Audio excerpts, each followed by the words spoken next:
This is part 2. I'm going to show you what exactly is going on here, how you have to do this. The reason I'm using a chain, usually I used to have a floor jack to lift these right out. If you could see here, there's a tab right under this C-clamp.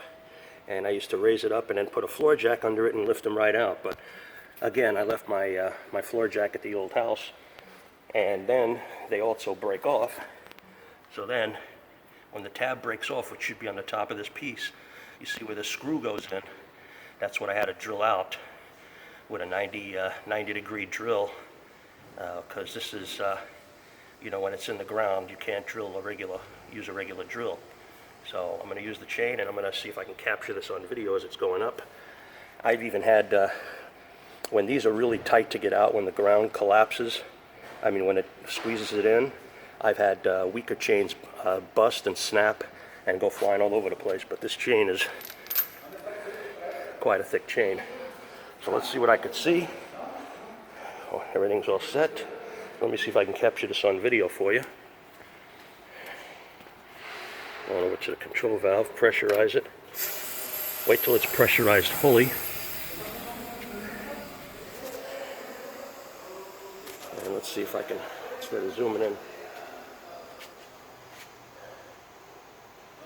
Okay, so it's fully, the other one is probably going to go up first. Let me move the other arm.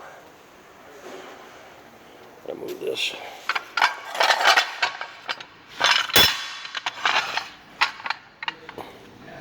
Okay, this one will probably go up before that one does, I'm guessing. Okay, so let's see what happens.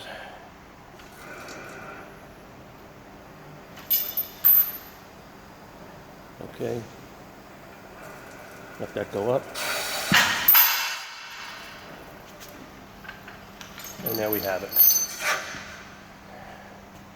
Easy, easy, peace and easy, whatever, however that saying goes. But actually, that's all it takes. Like I said, I've done them so many times that these never used to come out that easy, believe me. Now, I'm guessing it's this side. I may also have to do that side, but we'll try one at a time, and if this works, then I'm done.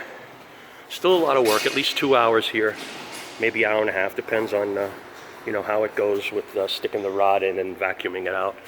So that's just one part. We'll be right back with the next part.